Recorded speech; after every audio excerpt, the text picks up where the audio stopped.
Notre planète, la Terre, est un lieu d'une beauté et d'une diversité extraordinaires. Des vastes océans aux déserts arides, des jungles luxuriantes aux sommets enneigés, elle abrite une multitude de paysages et de merveilles naturelles. Mais saviez-vous que, même à l'ère moderne de l'aviation, il existe encore des endroits sur Terre où les avions ne sont pas autorisés à voler? Ces zones interdites, enveloppées de mystères et d'intrigues, suscitent la curiosité et l'imagination. Dans cette vidéo, nous allons entreprendre un voyage captivant pour explorer ces zones interdites, en découvrant les raisons de leur existence et en nous interrogeant sur les secrets qu'elles recèlent.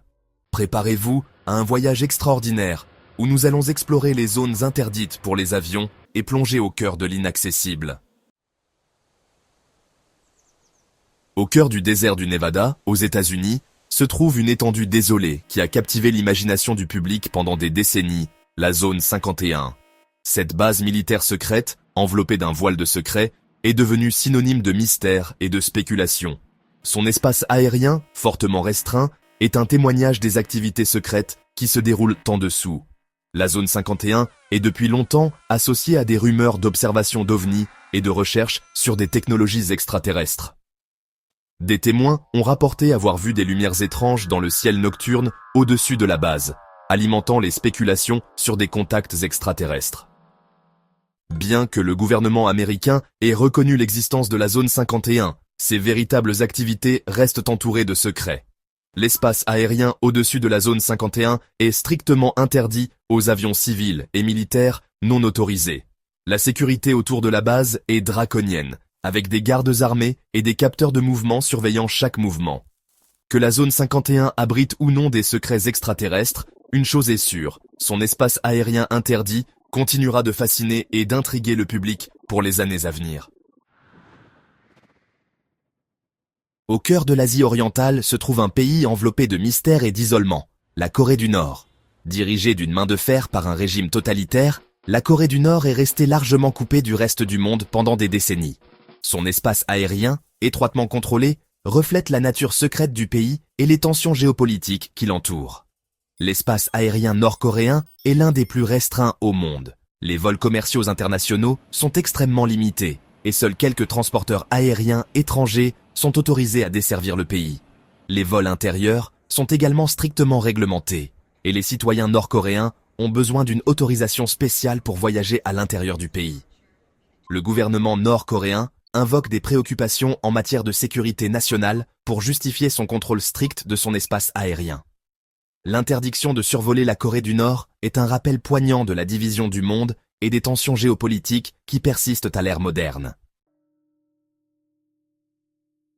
Au cœur de Rome, en Italie, se trouve un État indépendant, pas comme les autres, le Vatican. En tant que centre spirituel de l'Église catholique et résidence du pape, le Vatican est un lieu d'une immense importance religieuse et culturelle. Son espace aérien, bien que petit, est soumis à des restrictions strictes afin de protéger ce lieu sacré et ses habitants. L'espace aérien, au-dessus du Vatican, est une zone d'exclusion aérienne, ce qui signifie qu'aucun avion n'est autorisé à survoler le territoire sans une autorisation spéciale. Cette interdiction vise à garantir la sécurité du pape, des dignitaires religieux et des millions de pèlerins qui visitent le Vatican chaque année. Outre les préoccupations en matière de sécurité, l'interdiction de survoler le Vatican vise également à préserver la solennité et la tranquillité de ce lieu sacré. À travers le monde, dissimulées à la vue de tous, se trouvent des pistes d'atterrissage et des bases militaires secrètes, des sentinelles silencieuses chargées de protéger les intérêts stratégiques et de mener des opérations secrètes.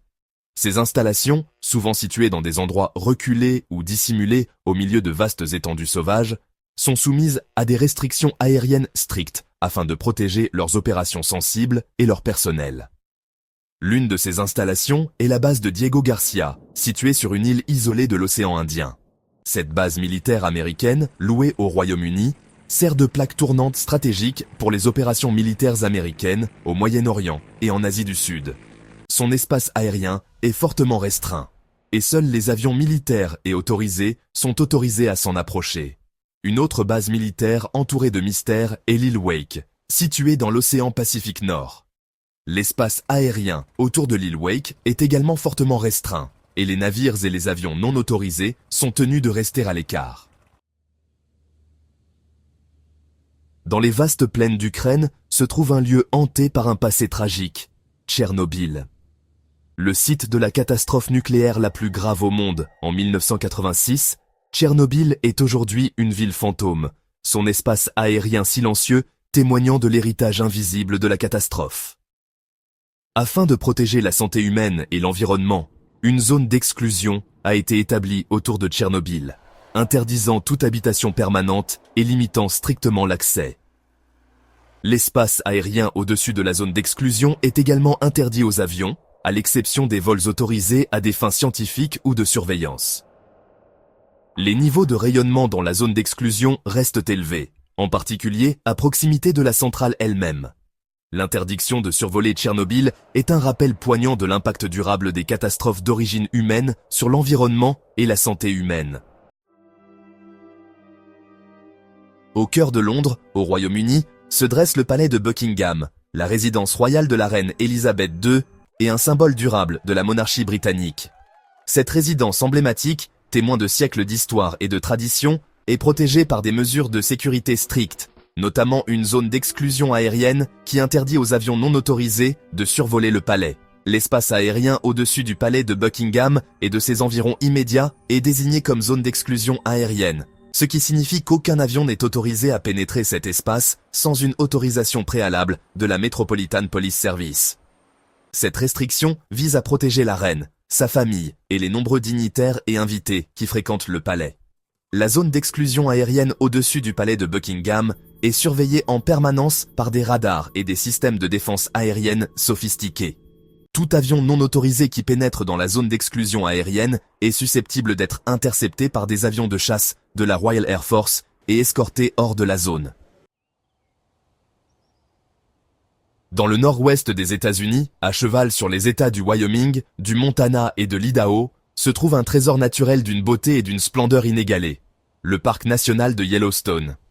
Reconnu pour ses geysers en éruption, ses sources chaudes vibrantes et sa faune abondante, Yellowstone est une destination prisée des amoureux de la nature du monde entier. Afin de préserver la tranquillité de ce précieux écosystème, des restrictions aériennes sont en place au-dessus du parc. L'espace aérien au-dessus du parc national de Yellowstone est désigné comme zone réglementée, ce qui signifie que les aéronefs, y compris les avions et les hélicoptères, sont soumis à des restrictions d'altitude et de vol. Les avions sont tenus de maintenir une altitude minimale de 2000 pieds au-dessus du niveau du sol lorsqu'ils survolent le parc national de Yellowstone. En plus des restrictions d'altitude, certaines zones du parc national de Yellowstone sont désignées comme zones d'exclusion aérienne, où aucun aéronef n'est autorisé à voler sans une autorisation spéciale du surintendant du parc. Au sud de notre planète, enveloppé de glace et de mystère, se trouve l'Antarctique, le continent le plus froid, le plus sec et le plus venteux de la Terre.